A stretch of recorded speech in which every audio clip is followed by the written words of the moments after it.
Chapter 2, The Chemistry of Life. This chapter is a very difficult chapter and perhaps one of the most difficult chapters in the entire book.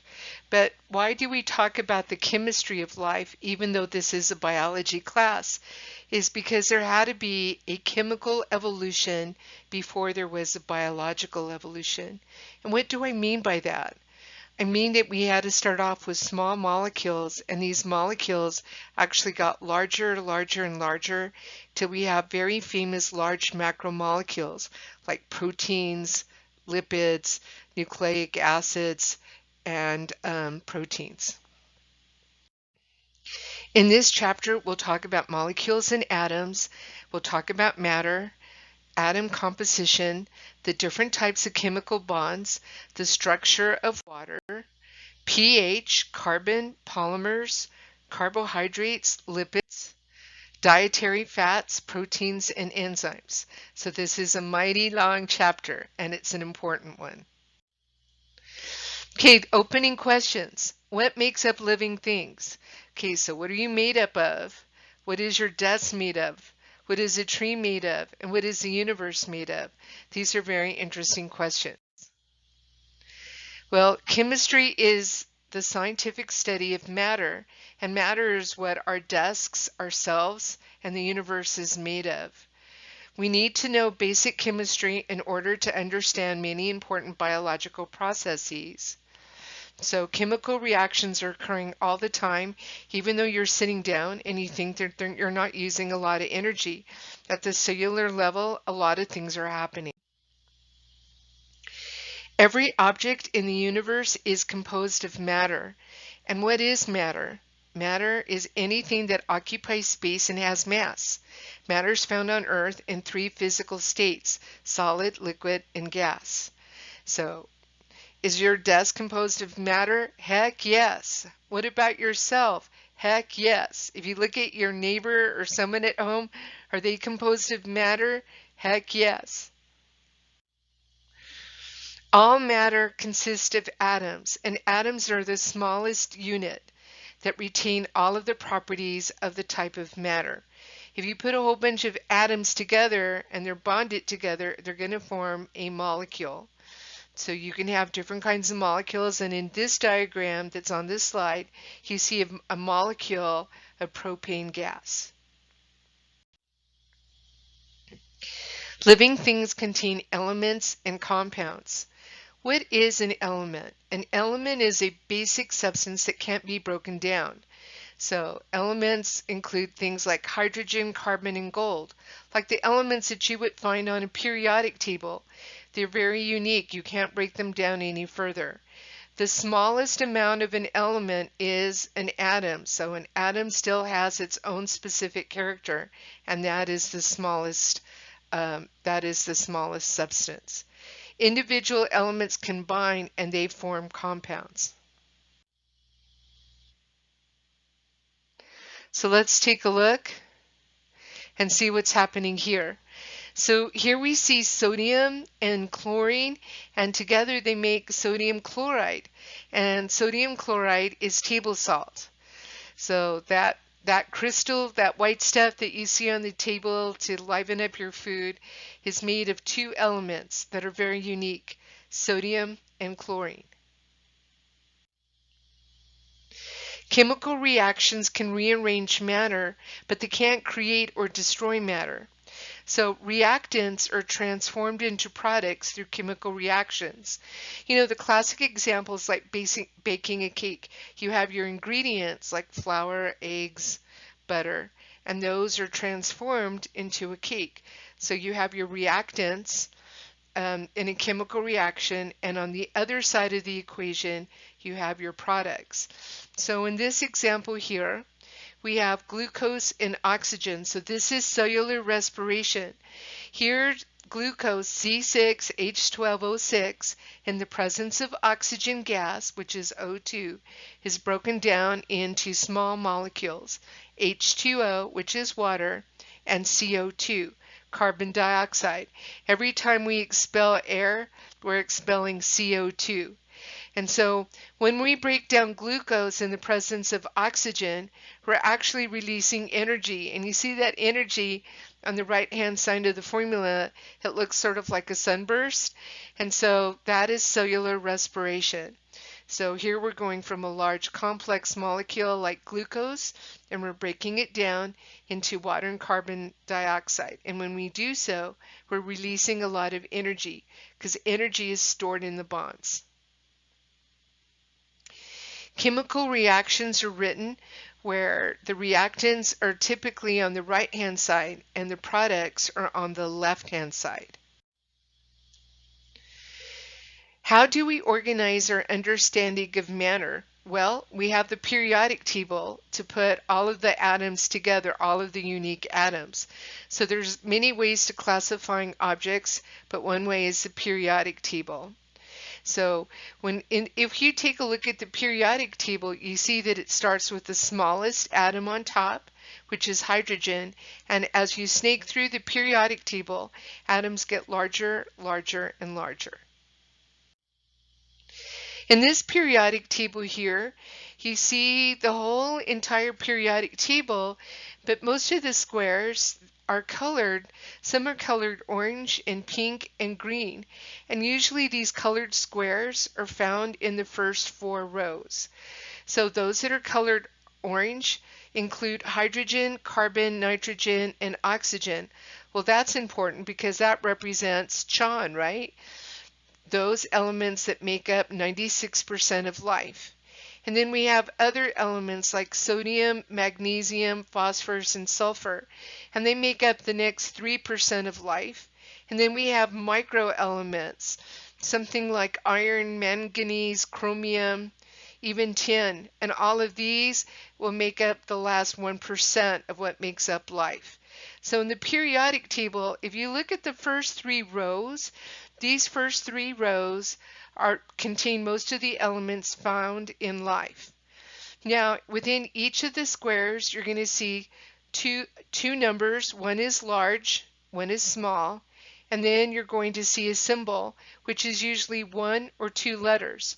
For example, C is for carbon, H is for hydrogen, and O is for oxygen. Then you see 2 numbers, a large number and a small number. So for example, for calcium, you see 40.08, the large number, and the small number is 20.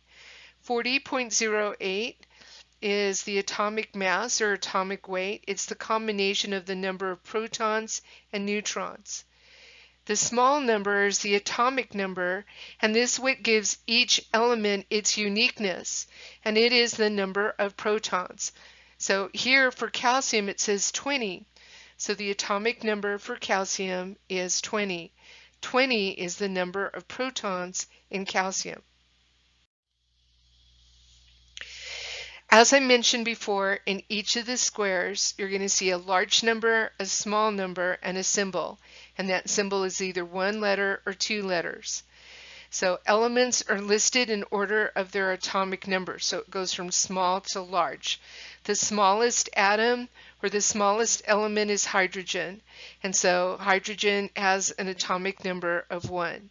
In this example, we have carbon. Carbon has the atomic number of 6, which means it has 6 protons. How many electrons does carbon have? It also has 6 electrons. Why? Because if protons have a positive charge, then it has to be balanced with negative charges, which are electrons. So it must have 6 electrons. Now, to figure out how many neutrons carbon has, we have to subtract the atomic number from the atomic mass. In other words, 12 minus 6 is 6. So in this case, carbon has 6 protons, 6 electrons, and 6 neutrons. So in all of this, you can see a large number, the atomic weight or the atomic mass. The atomic number is the small number, and that's the number of protons. As I mentioned before, 96.3% of all life consists of oxygen, carbon, hydrogen, and nitrogen, but I just call it CHON because I'm an old lady and I think of Cheech and Chong, the comic duo of the 60s where those, they go around in their van in East LA and smoke pot. So I think of CHON, CHON, and that has the 4 elements that make up 96% of life. 3.7% of life, or almost 4%, is made of calcium, phosphorus, potassium, sulfur, sodium, chlorine, and magnesium. And 0.1% of life is boron, chromium, cobalt, copper, fluorine, iodine, iron, zinc, vanadium, tin, silicon, molybdenum, and manganese. So that was a mouthful, but it's important to know those first 4, right? CHON. And then after that, I'm going to be honest with you, now that I'm an old lady, I actually do think about calcium because I think about my bones, and then I think of phosphorus because I always think of energy. So I think of those 2 a lot. But really the 4 most important ones are CHON, carbon, hydrogen, oxygen, and nitrogen. How big or small can we go in levels of life? Well, when we look about the smallest unit of life that has a certain characteristic, we're talking about an atom. And from there, we can build up to an organism or an ecosystem. But isn't it true? We can go beyond that. Can we go bigger? Sure we can. We can go to the biosphere. Can we go smaller? Well, remember, an atom is the fundamental unit of matter. It is the smallest unit of an element that retains a property of a unique element. But the truth is that atoms are made of subatomic particles, and the 3 subatomic particles are neutrons, protons, and electrons. Neutrons and protons are found in the nucleus, and electrons are orbiting around in pairs, and they're found in shells. And if we look at the first 3 rows of the periodic table, then we're going to look at 3 shells most of the time. In this example here, it looks like we have the nitrogen atom. The nitrogen atom has 7 protons, or its atomic number is 7. And if its atomic number is 7, then it must have 7 electrons to balance the charge. And to figure out how many neutrons it has, we have to subtract the atomic weight minus the atomic number. So to get 7, 14 minus 7 is 7. 14 minus 7 is 7. So nitrogen also has 7 neutrons. Notice that protons and neutrons are found in the nucleus, and the electrons are orbiting outside of the nucleus in shells. Remember, neutrons have no charge, and they're located in the nucleus. Also, it mentions in this slide that the number of neutrons can change. And also, by the way, the number of electrons can change. So the only thing that's stable in an atom is the number of protons, or the atomic number. So when the number of neutrons change, that is called an isotope. Iso meaning the same but not identical. So isotope, when you see different neutrons.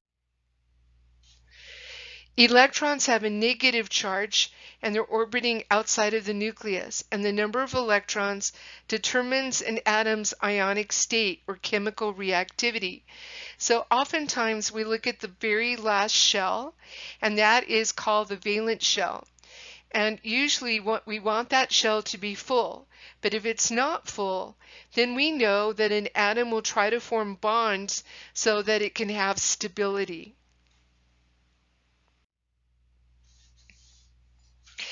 Isotopes are variants of an element that differs in the number of neutrons.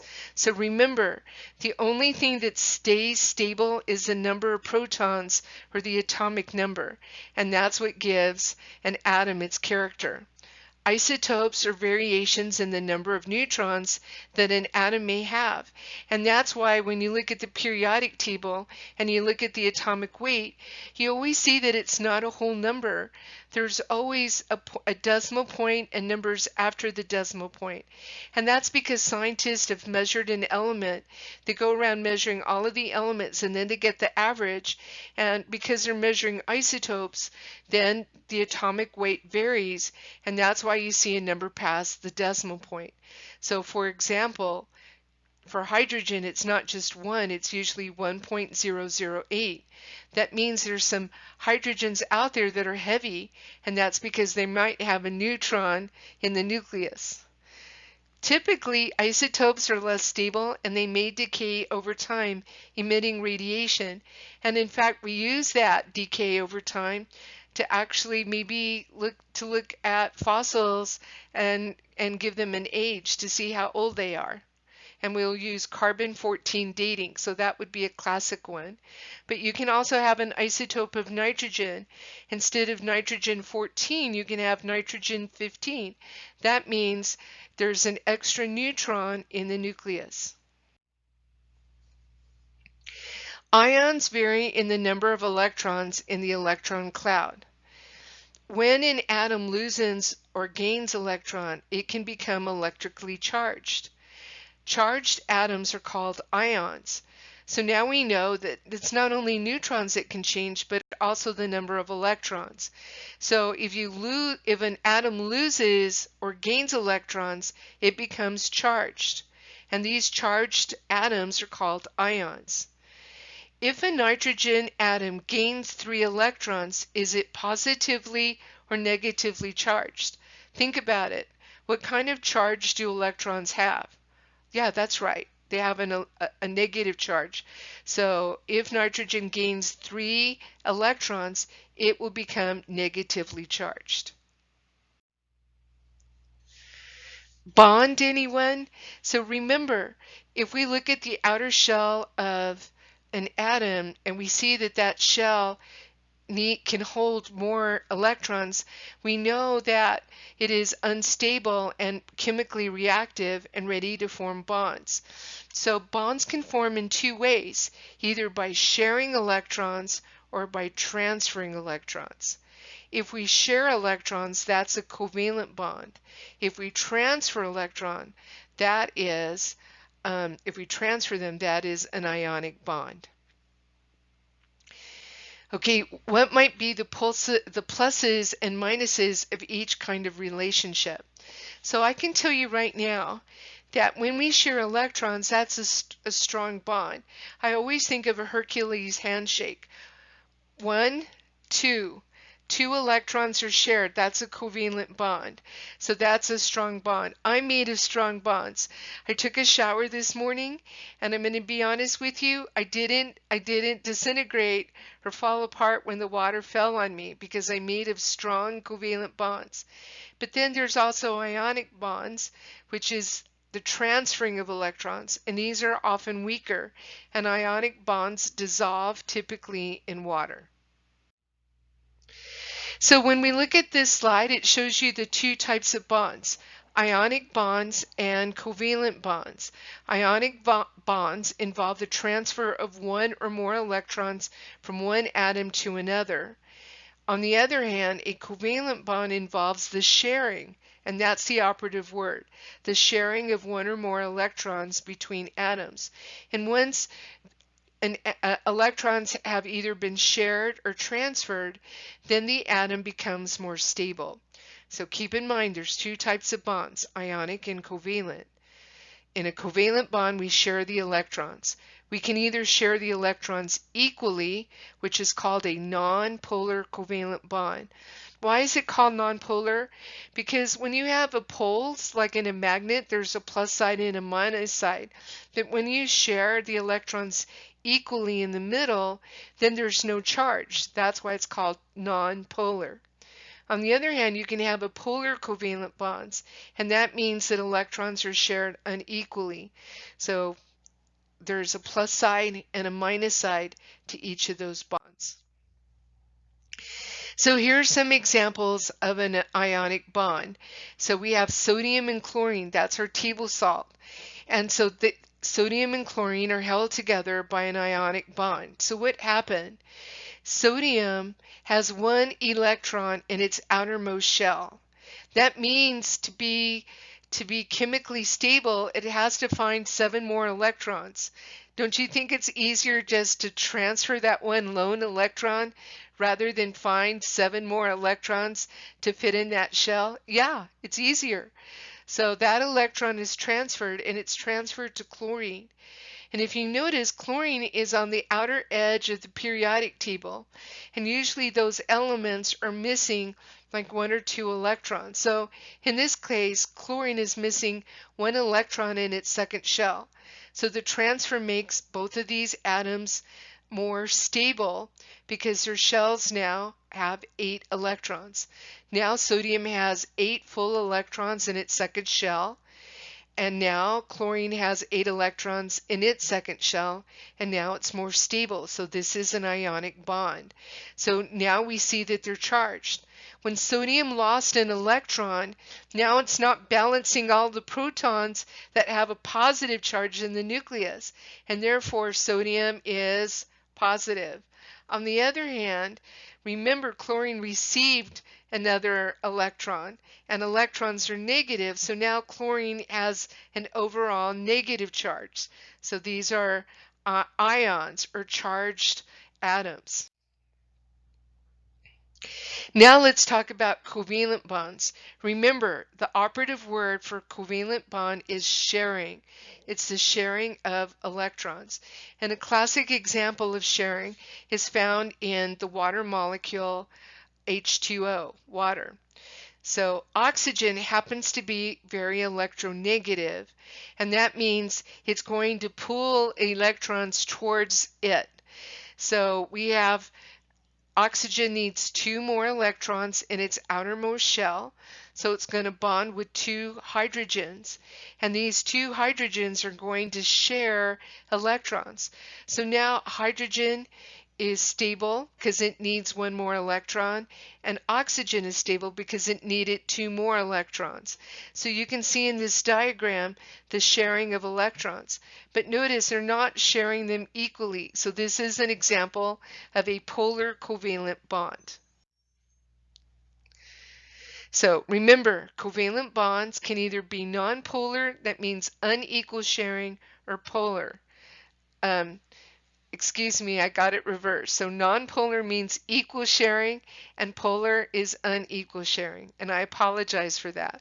So nonpolar has no charge, and they're sharing the electrons equally. On the other hand, like water has polar covalent bonds, so they're not sharing their electrons equally. The electrons are hovering around oxygen. So if we take a look at these examples, on the left-hand side you see methane, CH4. What is methane? Methane is that gas that comes out of the basement, like my basement and your basement. You know, our other end.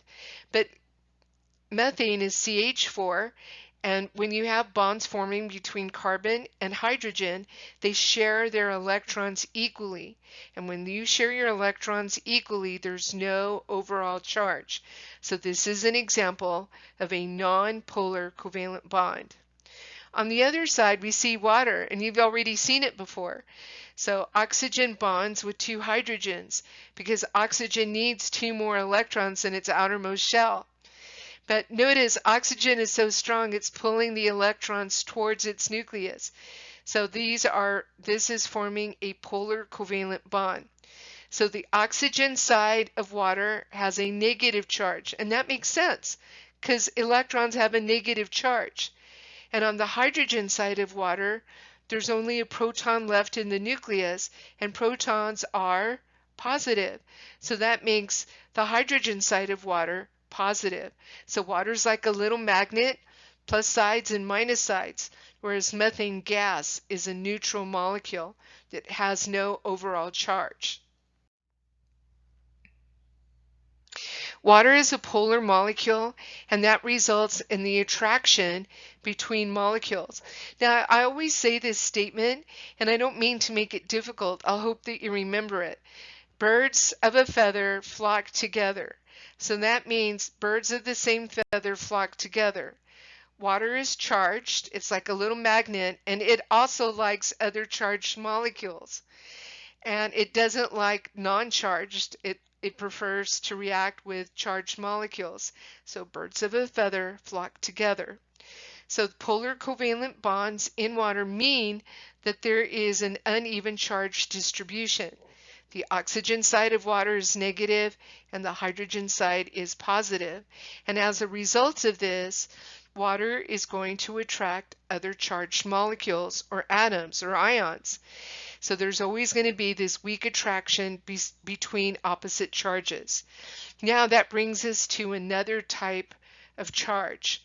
And this charge is found in the third type of bond, which is called the hydrogen bond. And this is what makes water molecules stick to themselves. So there is a weak attraction between water and other water molecules. And so this weak attraction is called the hydrogen bond. Why is it called the hydrogen bond? Because hydrogen is on one side of the bond. So that is why it's called the hydrogen bond. In this example here, you see a water molecule in the center. You see oxygen and hydrogen. So the oxygen side is negative, so the opposite of negative is positive, and that's why you see hydrogen in two other water molecules up above being attracted, and that dotted line indicates a hydrogen bond. Water molecules tend to align themselves that a negatively charged oxygen is going to face a positively charged hydrogen, forming a hydrogen bond. And this is indicated by the dashed line. Now, how could you describe a hydrogen bond? It's fairly weak all by itself, but keep in mind that water is such a small molecule, and there's like a gazillion or a Google of hydrogen bonds. So it's like minions, right? Like in the Disney movie. If there's so many of them, one alone is weak, but together they're a mighty force. So one molecule may participate in several hydrogen bonds, so there's just a lot of hydrogen bonds every time you look at liquid water. So if you put an ice cube in a glass of water, it floats. And I want you to think about it. This is the only substance that I know of that as a solid, it is less dense than the liquid form. So ice floats, indicating that the solid form of water is less dense than the liquid form. And what causes that? I know you know the answer, the hydrogen bond. Okay, so the hydrogen bond is important, and it affects the chemistry of water and life itself. So the structure of water gives unique properties, and because of these unique properties, that's how life evolved. Remember that within a water molecule, we have polar covalent bonds. In other words, water's charged, one side's negative, and the other side is positive. So here are some water molecules, and we actually see a hydrogen bond. Of course, it's that weak electrical attraction between hydrogen of one water molecule to the oxygen of another one. So water molecules form networks of hydrogen bonds. They can be easily broken, and then they can be reformed. Water has some important properties. As we already know, the solid form is less dense than the liquid form, so that means ice floats. Water is a very effective solvent. It also resists temperature changes, so it modifies temperature. And then lastly, it has cohesion and adhesion. Cohesion means water molecules stick to each other, and adhesion means they can stick to other things like glass or plastic or your skin. So when you get out of the shower or bathtub, water droplets are clinging on to your skin. That is called adhesion. In this example here, We see that the hydrogen bonds start getting longer and longer as water freezes, and it makes it look like a crystal. So that's why ice floats, because the hydrogen bonds, the arms get longer and longer, and they have a crystalline structure, whereas in the liquid form, the hydrogen bonds are a lot shorter. And for this reason, ice floats, and this is so important. So frozen water's properties are important for living things. Why is that so important? Because if ice didn't float, then ice would sink to the bottom of the ocean, of a pond, or a lake. And if it sunk to the bottom, then the rays of sunlight wouldn't be able to penetrate the water, and then all water would be frozen on Earth. But because ice floats, it melts and freezes depending upon the season. The polar nature of water means that water is an extremely effective solvent. So I remember when I took introductory biology, my professor would always say repeatedly, water is a universal solvent. Water is a universal solvent. Water is a universal solvent.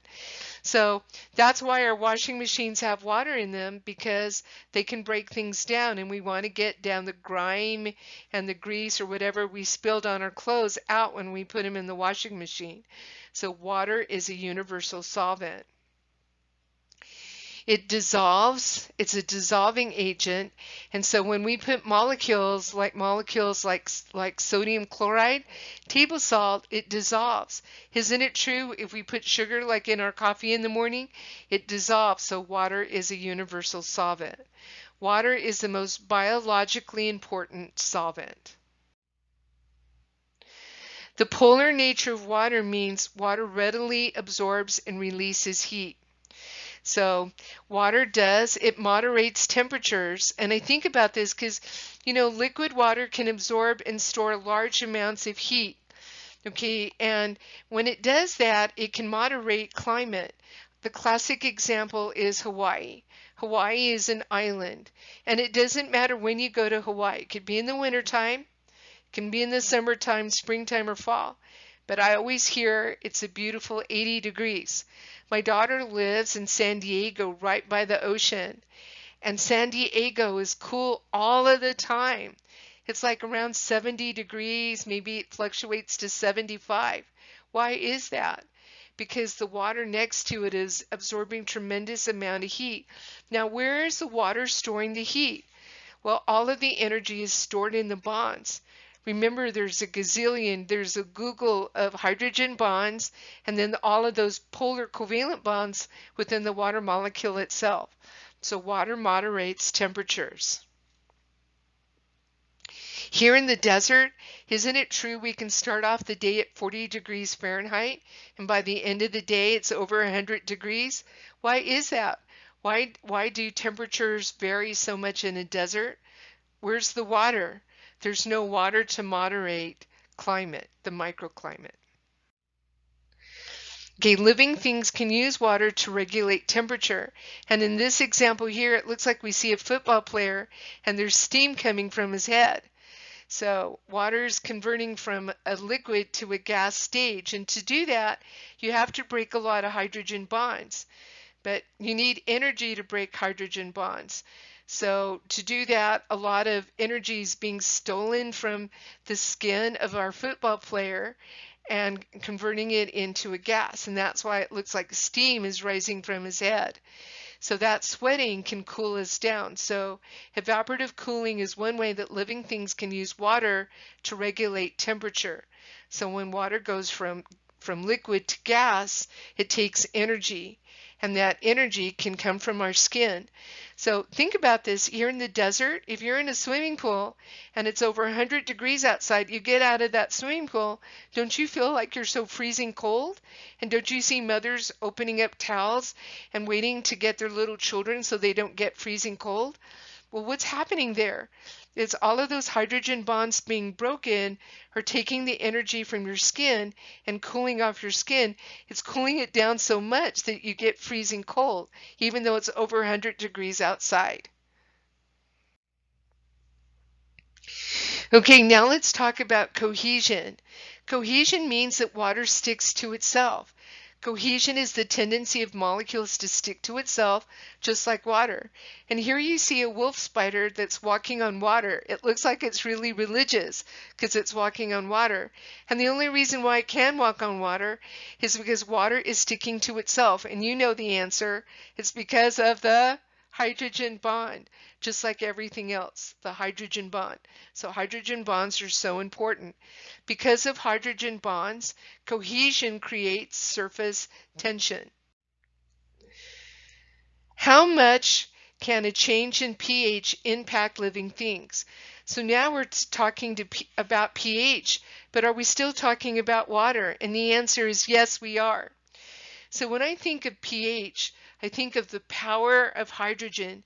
P is for power and H is for hydrogen. But where does that hydrogen come from? It comes from the dissociation of water. So water is H2O, and I can rewrite it as HOH. And sometimes one of those H's dissociates, so it becomes H and OH. So the pH scales comes from that rare dissociation of water. And that's why when we talk about water, we also talk about pH. When we talk about pH, of course, we're talking about acid and base chemistry. So if we have an acid, the pH is less than 7. If we have a base, the pH is greater than 7. So the opening questions for this section are, have you heard of ocean water is becoming more acidic? Does that mean that pH is increasing or decreasing? And what impacts do you predict decreasing pH may have on ocean waters? So it's sort of ironic that the more H's that you have, the power of hydrogen, you would think that acidity, the numbers would get higher and higher, but in fact they get lower because that power is the negative power. It's the negative log of the hydrogen concentration. And that's why as the numbers get lower, the hydrogen concentration is increasing. So it's a little bit counterintuitive. So in this slide, it's sort of explaining what I tried to explain to you before. Water hardly ever dissociates, but sometimes it does. And when it does, it ionizes into H plus or OH minus. And this is how the pH scale evolved. And that's why the pH scale goes from 0 to 14. Water doesn't dissociate very often, but when it does, this is what happens. So when you have a lot of hydrogen ions, that means that there's an increase in acidity. And that is indicated by pHs from 0 to something less than 7. I love this diagram here because it gives us a pH scale, and you'll see here the pH scale in red goes from 0 to 7 because 7 is neutral. There's a balance between OH and H. But if we have a lot of hydrogens, that means we have an acidic condition like battery acid, lemon juice, strawberries, and tomatoes. Even coffee is very acidic. I love coffee, but I can't drink it plain. I've got to put something like milk in my coffee to neutralize all of the acidity. At the other end, after 7, we have the basic scale. That means that there's a lot more OHs, and that includes Drano, bleach, and ammonia. So bases can be very strong. So we have to treat both bases and acids with respect. So on one side of the scale from 0 to 7 are acids, and from 7 to 14 we have bases, and 7 itself is neutral. So here we see the acid side again, and notice when we talk about acids, the hydrogen concentration increases. I know it seems counterintuitive because the numbers are going down, but keep in mind it's because it's a negative log. That power is a negative power, the power of hydrogen. So as the numbers decrease, the number of hydrogen ions in solution increase. On the other side, we have a base, And that means that we have things that will absorb the hydrogen. So a base is any chemical that will absorb or receive the hydrogens. And these are numbers larger than 7. So bases range from 7 to 14. So here you have baking soda, ammonia, bleach, and Drano. And notice here bases have lower hydrogen concentrations. Buffers help reduce changes in pH. When I used to hear people talking about buffers, I don't know why it would confuse me, but all a buffer means that it's going to resist a change in pH, and that's a beautiful thing. For example, our blood is buffered near pH 7, which is neutral. We can eat like lemons, limes, and strawberries, but notice our blood in our body still stays at pH 7. So we can say our bodies are buffered at pH 7. It resists change and it stays at pH 7. You guys know that I'm an Aggie by training, so I'm going to give one soil example. In our desert, our soils have a pH of 8. That means they're moderately basic. If I go out and I pour a bottle of vinegar on soil, it's going to start frothing for a little bit. But then if I measure the pH after 1 hour, it still says pH 8. Then we can say the soil is buffered at pH 8. It's resisting any change. It resists any change in pH. It is buffered at pH 8, or our bodies or blood are buffered at pH 7. How much can a change in pH impact living things? Well, you guys know about greenhouse gases, and CO2 is one of the most famous types of greenhouse gases. But CO2 is carbon dioxide, and every time it rains, then the combination of water and CO2 forms carbonic acid. So that's where we get acid rain, and that acid rain goes into the ocean, and it's actually lowering the pH of seawater. Is that good or bad? The answer is it's sadly very bad. And why is that? Because many of sea organisms, like you see coral reefs, have calcium as part of their structure. And with the reduction in pH, it's not only bleaching the coral reefs, it's dissolving the calcium. So this is not good at all.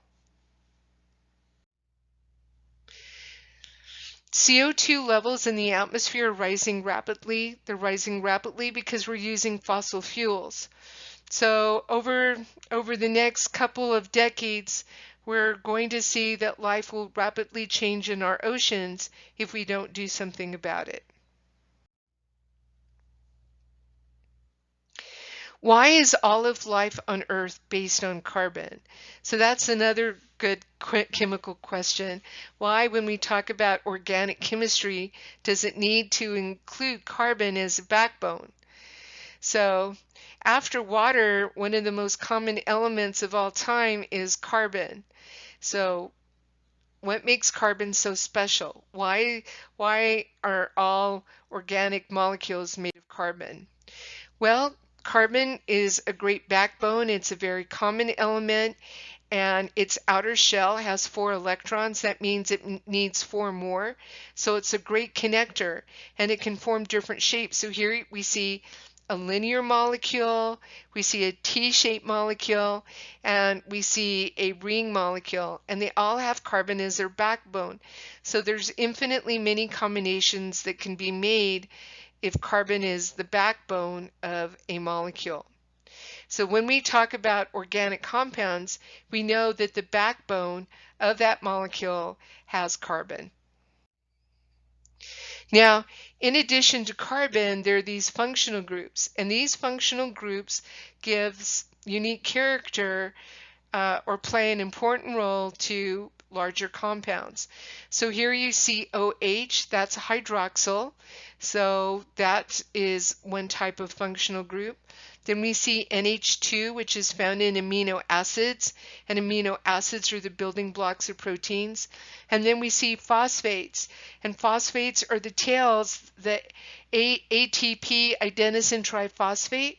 They make up the triphosphate tail, which gives energy to adenosine triphosphate. Here you see 4 classes of organic molecules that are important to life. So at the top you see cellulose, then glucose, then coconut oil, and cholesterol. So in this example here we see carbohydrates and lipids. So these are 2 of the 4 macromolecules. So carbohydrate is one macromolecule that makes up life. Lipids or fat is another macromolecule. In this slide, we see proteins and nucleic acid. So we see the other 2 macromolecules that make up life. So here at the top, we see hexokinase and keratin. These are types of proteins. And then we see DNA and RNA, which are the information molecules or nucleic acids. So there's 4 macromolecules that make up life: carbohydrates, lipids, proteins, and nucleic acids. Okay, what happens to your snack? So in this diagram, you see a nice young lady, and superimposed on her is her digestive tract. And I guess in her hand, she does have a snack. And yes, it does look like a granola bar. So what happens to that granola bar as she chews on it and then swallows it, and it goes through her digestive system? That means all the way through her mouth, her esophagus, her stomach, to the small and then large intestine, and then out. So what is happening? How do the atoms in the granola bar get used in your body? Most of what makes us us is truly water, but the rest are these macromolecules. And so the majority of our body weight is water. But within this water, we have these macromolecules. So the macromolecules consist of proteins, nucleic acids, sugars, carbohydrates, and lipids. And we can call these macromolecules polymers. And these polymers are built from monomers. So poly means many. These are many small units connected together, and these small single units are called monomers. Hydrolysis adds a molecule of water, and it's going to break the bonds that are found between the monomers. And that's how we can start breaking down food. And that's how this young lady is breaking down her granola bar. So she's breaking it down because water is being used to break the bonds in between the monomers that make up our macromolecules. Once these are broken down, so in this case here, she has a very healthy granola bar because it seems to be made mainly of proteins. So it's going through her digestive system, and it's being broken down into amino acids. Amino acids are the building blocks or monomers of proteins. So now that they're broken down to amino acids, our bodies can now use those amino acids to build our own proteins. So now we can take those building blocks, those amino acids, and start building muscle, which is a type of protein. And this is done through a dehydration reaction. In other words, water comes out and it forms a bond. So a dehydration synthesis reaction links 2 monomers together and removes a molecule of water. So this is how we build new macromolecules inside of our bodies once we eat. So we eat something and we break down those macromolecules to basic building blocks. Then those building blocks are used to build more of us. Okay, so in this case, we're going in the opposite direction because of the dehydration synthesis. So notice amino acids are the monomers or building blocks, and these amino acids will be used to build protein. But in this case, the protein is actually our own. Can starch be sweet? And I'm going to be honest with you, the answer is yes. I've tried this experiment. You can take a saltine and start chewing on it. You chew and chew and chew, and eventually it becomes sweet. Now, why is that? It becomes sweet because within our saliva we have enzymes, which are a type of protein, and these can start breaking down the polysaccharides in actually the saltine cracker. And when it does, when it breaks down the starch, then the starch becomes very sweet. Okay, so carbohydrates are one of the 4 macromolecules that we're studying, and they're a common source of energy, and it's for animals, and it's a building block for plants. So here we see we can find carbs in bread, potatoes, and in pasta. So we can have simple sugars, which are very small, usually mono or disaccharides, or we can have larger molecules that are starchy, and those are the polysaccharides. So here's an example. To me, even though the book doesn't say so, the basic monomer or building block for sugars or carbohydrates is glucose, C6H12O6. So notice we have glucose on one side and fructose on the other, and they both have the same molecular formula, C6H12O6. So glucose is found in many foods, and that's what is used in our cells to actually produce ATP. And actually fructose looks very much like glucose. We can say that it's an isomer. It's very similar to glucose. As I mentioned before, simple sugars can either be 1 or 2 units, and if it's a 1 unit, it's called a monosaccharide. If it's 2 units, it's a disaccharide. And then if you have a lot of units together, it becomes a polysaccharide. So monosaccharides are the building blocks of carbohydrates. And in this example here, you see a connection of glucose and fructose, and it's going to make sucrose. So notice sucrose is that granular sweet stuff that we have on our kitchen tables and in everyone's kitchen. And notice here, we also have some ice cream, and that ice cream has lactose, which is a milk which is a sugar found in milk, and then maltose is found in malted milk candy, but we can find it in other products too. So all of these are examples of polysaccharides. So notice that they all end in O's: lactose, glucose, fructose, maltose.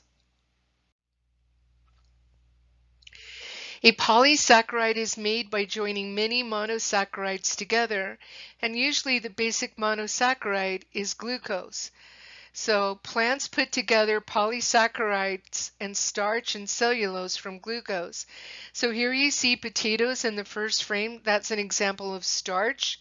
And then you see wood, which is also an example of a sugar. And notice it's a long chain. They're long chains of sugar. So when you put a lot of glucose together, you can get something very fibery. It doesn't necessarily have to be starchy or sweet. In this example here, we have glycogen and chitin. So notice that glycogen, it too is a long chain, but notice it has more branching than does starch that is found in plants. And this is what's stored in animals for energy. So that's why you see the young lady running on the left-hand side of the slide, is because she's using glycogen as an energy source. It's going to be broken down to glucose, and that glucose is going to be converted into ATP. Then down below we see a very colorful beetle with an iridescent blue shell. And believe it or not, that exoskeleton is also made out of sugar, and this sugar is called chitin. So chitin is another polysaccharide, and it is so strong that it's used to make the exoskeleton of crustaceans and insects. So lobsters and shrimp, their exoskeletons are also made out of sugar, which is called chitin.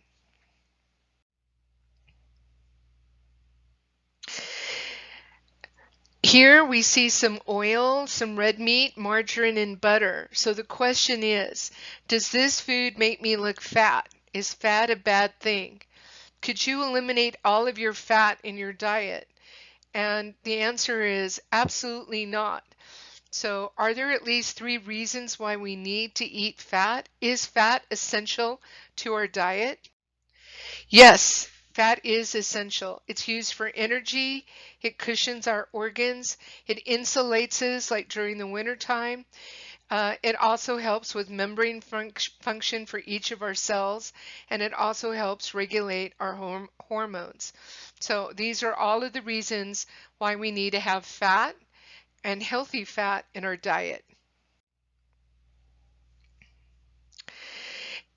Lipids are a diverse group of organic compounds, and we often can call fats lipids. So lipids and fat can be used interchangeably. And one thing that they all have in common, all fats have in common, is that they're all hydrophobic. Hydrophobic means water-fearing. They don't mix with water because remember, water has a charge to it. There's a plus side and a minus side, but with fat there is no charge. And that's why you see in that container in the slide that oil and vinegar don't mix. And oil doesn't mix with water. So that's why when you have an oil spill in the ocean, it has to be mopped up or cleaned up because there's no interaction because oils are hydrophobic. They have no charge. Cell membranes are surrounded by fat, and this fat is called phospholipids. So cells are surrounded by a membrane, and this membrane is really important. Not only is it a barrier between outside of the cell and inside, but it regulates the passage of material going in and out of the cell. Cell membranes are made by stacking 2 layers of a molecule called a phospholipid, and a phospholipid is a type of fat. So here in this example, we see a phospholipid, and notice that phospholipids are what we call amphipathic. They have both water-loving and water-hating sides. So the head is hydrophilic, meaning that it likes water, and then the tails are hydrophobic. So that's why you see the heads facing out and the tails facing in, because the heads are water loving and the tails are water hating. We also see that fat can be in the form of a 4-ring structure, and this 4-ring structure usually alludes to cholesterol or hormones or other steroids. So when we think of fats, they can be in a form of a long tail, or they can be this 4-ring structure. So fats are very unusual. They're not at all, they don't behave like proteins or sugars. So there are different shapes to them. So it says animal cells use cholesterol to synthesize several important lipid hormones, and cholesterol is produced in your body or it's taken in from food. Someone was telling me that about 80% of the cholesterol that we have, we manufacture ourselves, and the other 20% comes from the food that we eat. Okay, so there's 2 different types of cholesterol. There's LDL and HDL. So the low density lipoprotein or lipoprotein is the bad cholesterol, where HDL, the high density lipoproteins, are the good cholesterol. Okay, so you want to increase your HDL and lower your LDL. So it says cholesterol can be found in animal-derived foods such as eggs and red meat. So there's other fats. So here we see a fat here. This is a triglyceride. And notice that it has, in yellow, you can see 3 fatty acid tails. And it's connected at one end on the left-hand side by a molecule called glycerol. And so glycerol is found when you see fat in meat. That is the fat that is found in the food that we eat. So we have triglycerides. So you might know somebody that as they're getting older, they go to the doctor, they go for their yearly checkup, and they take a blood sample and they measure their triglycerides. They measure the fat that's in the bloodstream because you don't want to have fat clogging up your arteries. Steroids, the four ring structure like hormones and cholesterol, um, they have many roles, and cholesterol can also be found in the cell membrane, just like the phospholipids. So they differ from the triglycerides, but the one thing that's common to both is that they're both hydrophobic. They don't like water. So here we see the four-ring structure, the steroids used as hormones. We have estrogen and testosterone. So this gives us our secondary sexual characteristics. And here we have a male and female seal. And you can see that the male is much, much larger than the female. And a lot can be attributed to steroids. So the sex hormones, estrogen and testosterone, are steroids, and we can use them, and we can have synthetic variants of these, which are called anabolic steroids. And we know that a lot of our athletes are pressured oftentimes to use steroids because this increases their body mass and increases their athletic abilities. Okay, so many athletes have admitted to using steroids, and in this diagram here we have Alex Rodriguez. Okay, so when we think of fats, we can think of steroids, we can think of phospholipids, but we can also have trans fats too. So it says here trans fats enhance the flavor, texture, and shelf life of many processed foods. But we know now that they come with a health risk. So should we eat natural fats or synthesized fats? And the answer is, without a doubt, you should not be eating trans fats, but you should be eating natural fats. Now, dietary fats can go into two major categories. They can be saturated or unsaturated. So when you say saturated, what do we mean? We mean that it's saturated with hydrogen and that the fat has single bonds because it's saturated with as many hydrogens as possible. An unsaturated fat is missing some hydrogens and the structure has some double bonds. And at each of those double bonds, it creates a kink. And because of these kinks, they're less dense at room temperature, and unsaturated fats tend to be a liquid at room temperature, whereas saturated fats are a solid at room temperature. So a classic example would be bacon. Bacon grease is a solid at room temperature, so it's a saturated fat. The tails lay flat because they're all single bonds, and so you can pack the tails together, and they're so dense that it becomes a solid at room temperature.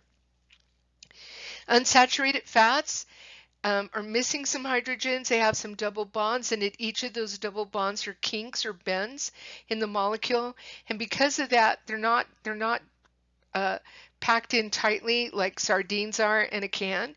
So because of that, these fats are liquids at room temperature. So that would be like olive oil, corn oil, safflower oil, all of those. Now, can you have some unhealthy unsaturated fats? And trans fats can fit under that category. Okay, so where do you find saturated fats? Saturated fats usually come from animal products, and here you see like a roast, and that roast has like a layer of fat on top. So you can see that the triglycerides, the three fatty acid tails, they're straight. They're straight and they can be packed closely together, and that's what's making them a solid at room temperature. Okay, here you see some cheeses in this slide. So this is also an example of saturated fat. So they're the molecule, the hydrocarbon tails are saturated with hydrogen. They're a solid at room temperature. The molecule has single bonds and it has a straight shape, and because it's straight, you can pack more tails together, and that's why it's a solid.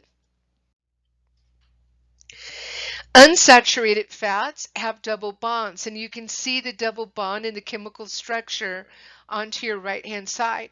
And these double bonds create kinks in the fatty acid tails. And because of the kinks, the tails don't lay flat and straight together, so they're less dense at room temperature, and that's why we have oils that are liquid at room temperature. And one example, like in this example, is olive oil.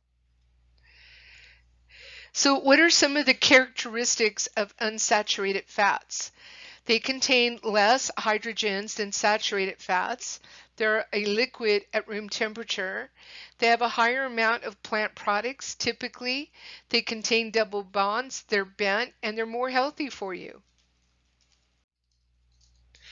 Hydrogenation is that process that actually forces hydrogen into the fatty acid tails.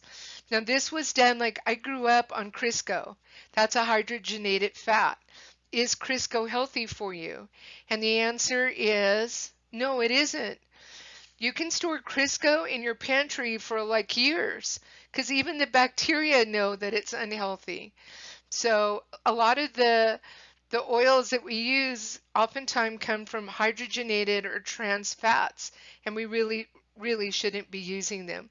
It's a convenience for distribution and storage, but they're not healthy for us. We all need healthy fats. And remember, fats are essential to our diet, especially those that can contain omega-3 fatty acids. And this is known to reduce the risk of heart disease. So foods rich in essential fats are very important. So in this picture here, we see salmon, chicken, peanuts, and eggs. So is a burger for lunch healthy for you? Do you want a McDonald's Big Mac? I'm going to be honest with you. Like sometimes I do crave a Big Mac. I just want that secret sauce splattered everywhere. But what kind of macromolecules does a Big Mac have? What classes of organic molecules do you think are the most abundant? Is it carbohydrates? Is it lipids? Or is it proteins? Okay, so we know that proteins are really important. Maybe when we crave a hamburger, that is in fact what we're craving for, is we're looking for proteins. So proteins are the most diverse molecules that play an important role in our body. And each kind of protein in a cell has a unique structure and shape that allows it to perform a specific function. And sources of protein can be from fish, from beans, from meat, and from eggs. So proteins are a very important part of our diets. In this slide here, you see a reaction where you see monomers, and the monomers for proteins are amino acids. So there's 20 different kinds of amino acids, and when you link them together through dehydration reactions, a peptide bond is formed between two amino acids, and this is what's going to create a protein. So let me get up all the steps in this diagram here. So another name for protein, you'll often see the word peptide or polypeptide. That means it's a string of amino acids that have been put together with peptide bonds, so polypeptide.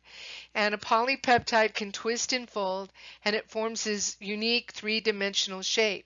And so the form has a lot to do with the function of a protein.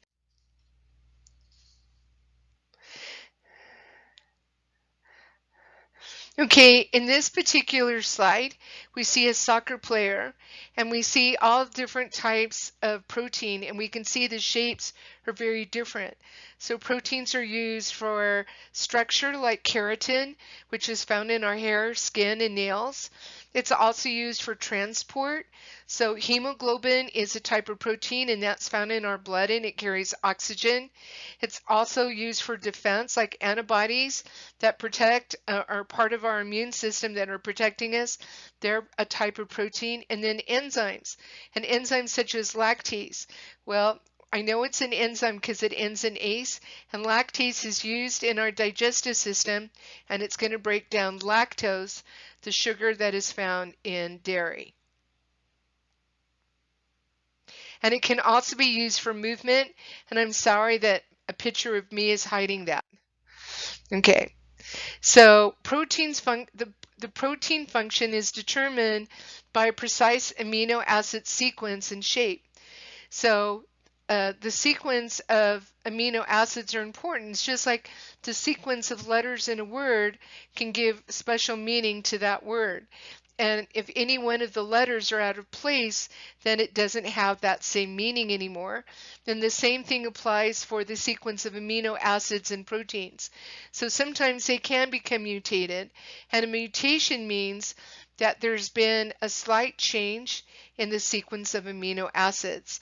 And in this particular case, it can be in a sense harmful, because here we have normal red blood cells and then sickled red blood cells, like for sickle cell anemia. And this occurs because of a mutation in hemoglobin. Can chemical reactions be speeded up? And the answer is definitely yes.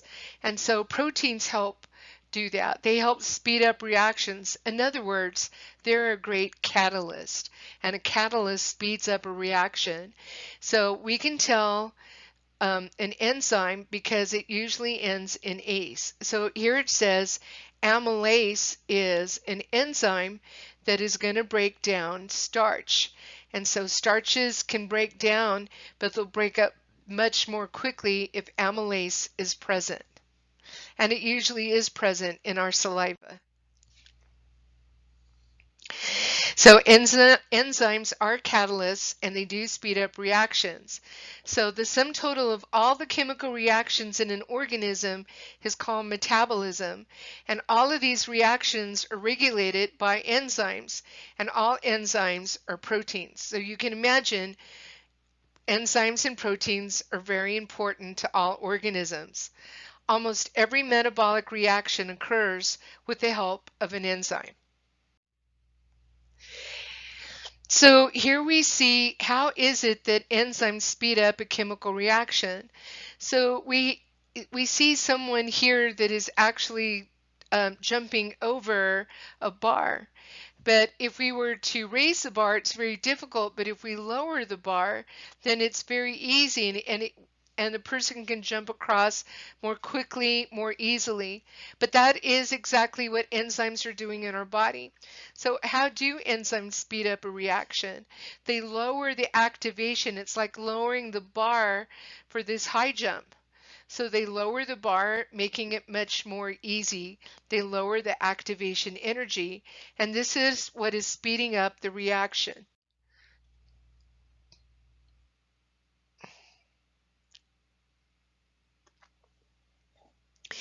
Each enzyme recognizes one specific target molecule, and this molecule is called a substrate.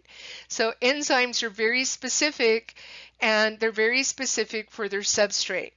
So the substrate fits into the active site like a lock and a key, like an old-fashioned lock and key. Nowadays we have digital locks and keys, but an old-fashioned lock and key. So notice here that the brown substrate called lactose fits exactly into the active site of lactase. And once the substrate fits into the active site, then the enzyme begins to change shape. It's almost like science fiction. It's a shape changer. And when it changes shape, what it's doing is it's stressing the bonds of the substrate. And in this case, the substrate is lactose. So when it's stressing the bonds will break, and then later on new bonds will form. But when we talk about breaking and forming new bonds, are we not talking simply about a chemical reaction? So inhibitors will tell the molecules or the enzymes when to stop. So there's two ways that we can inhibit a reaction. One is through something called competitive inhibition, and we have a competitive inhibitor. So instead of lactose fitting into the active site, there's a molecule that sort of looks like lactose, and it plugs the active site. This is the competitive inhibitor. And this inhibition of the enzyme prevents the substrate from fitting into the active site. So then the reaction stops. So this is called competitive inhibition. But we can also stop enzymes from working by another way. and we can prevent them from a non-competitive inhibitor. That is, we're looking at a molecule that fits into a secondary site. So it's not fitting into the active site in competing with the substrate, it's fitting into an altogether different site.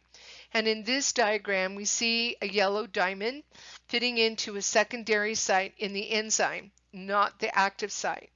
So when it fits in, notice the active site changes. You know, it's like the lock and key model. It's like the lock looks like it's changed, so the key doesn't fit in anymore. So then the substrate doesn't fit in, and this is how we can deactivate or stop an enzyme from working. So this is called non-competitive inhibition. Like all proteins, enzymes function depend on shape. So the shape of the three-dimensional enzyme makes a really big difference. And for each of these enzymes, when we were looking at competitive and non-competitive inhibitors, notice that each of these changed the shape of the enzyme. Okay, so changes in shape can prevent function, as we just demonstrated. Lactase is an enzyme that breaks down lactose, but if there's a gene mutation, that can change the shape of lactase and make it ineffective, leading to lactose intolerance. And I'm going to be honest with you, I'm one of those people that has lactose intolerance. So something has happened, so lactose does not fit into my enzyme lactase, and therefore my body's unable to break down milk sugar. And because of that, it's very uncomfortable for me. So I try to avoid dairy products, or I go buy the enzyme at the store, the enzyme that actually works and that is not mutated. This is the end of this chapter.